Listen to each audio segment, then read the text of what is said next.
Honorable Brains、皆さん、こんばんは。私は日本から来ました稲村和美です。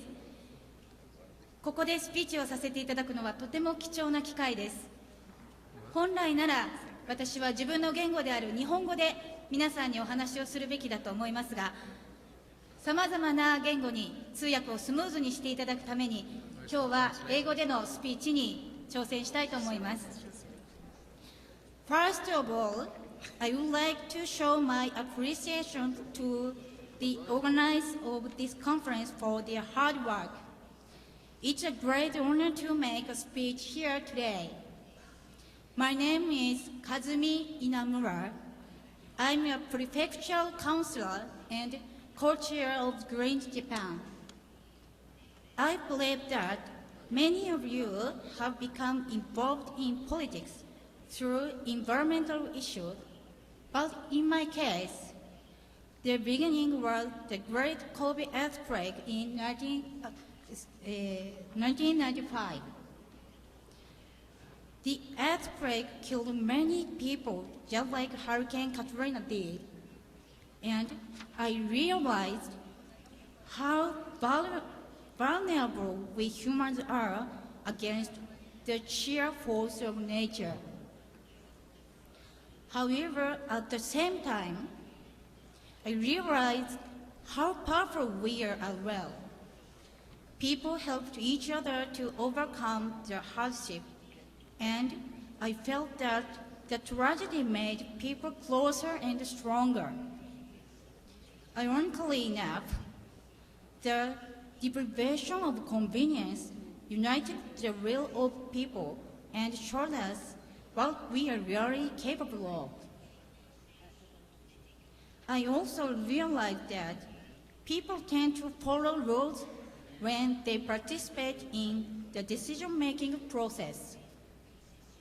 I was convinced that if each one of us participated in the process of making rules, which politics, we could change our society.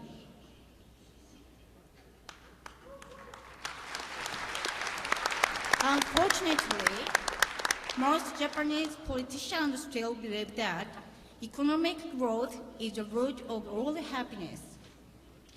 Their policies destroy nature, deprive people of safety, widen the gap between the rich and the poor, and make people unhappy. They do not realize that too much material wealth deprives us of important things.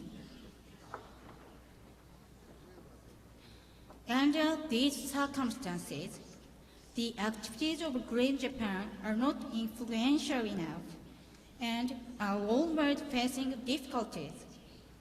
However, we are progressing step by step. In 2005, we organized the Asia-Pacific Green Meeting in Kyoto and founded the Asia-Pacific Green Network. We had about 400 participants from about 30 countries, and we exchanged information and shared experiences and opinions. Last year, Green Japan successfully sent our fellow to the Upper Congress. We have not founded a Green Party in Japan yet, but we can strengthen our activities through this seat. Rainbow and Green Japan, which is a network of local councillors, and Green Japan are working together to create a new organization. We will cooperate with NGOs and green-minded people and building our network for the foundation of a real Green Party in Japan.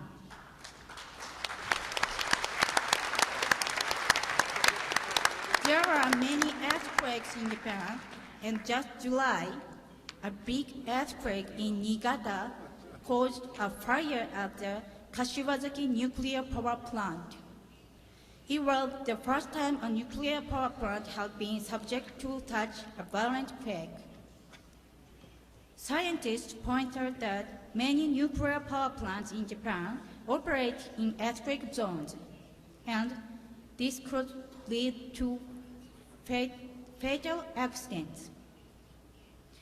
As you know, a nuclear power plant itself gives serious damage to the human being and the nature, even though it's under control. Moreover, nuclear power accidents occur frequently in Japan. We cannot control earthquakes, but their risks are becoming more real with every passing day. Despite all this, the Japanese government, the host of the Toyaku Summit in July, is going to promote nuclear energy as a solution for global warming. And this idea seems to be the prevailing trend in the world today.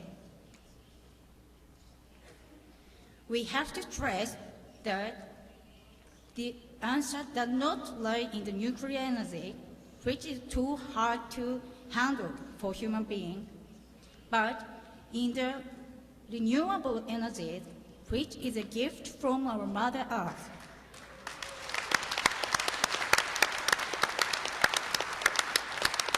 We, Green Japan, would like to propose a resolution on this issue, and I hope all of you will support it. It will be an alternative proposal to the Japan G8 Summit, which is coming soon.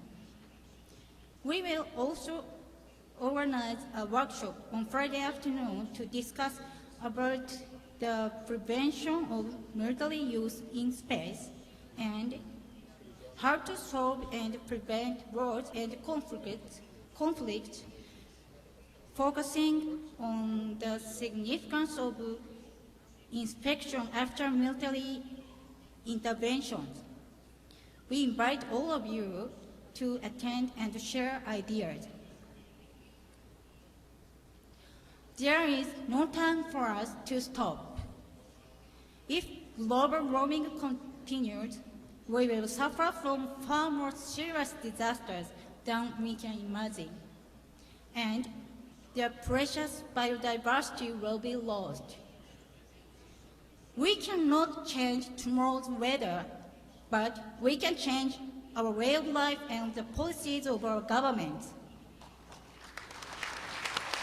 Burning nuclear power plants will protect us and future generations from serious nuclear disasters and contamination by radioactive waste.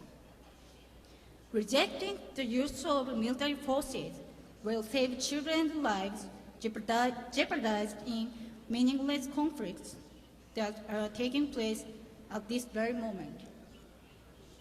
There are so many things we can do, and it's up to us to start making them happen.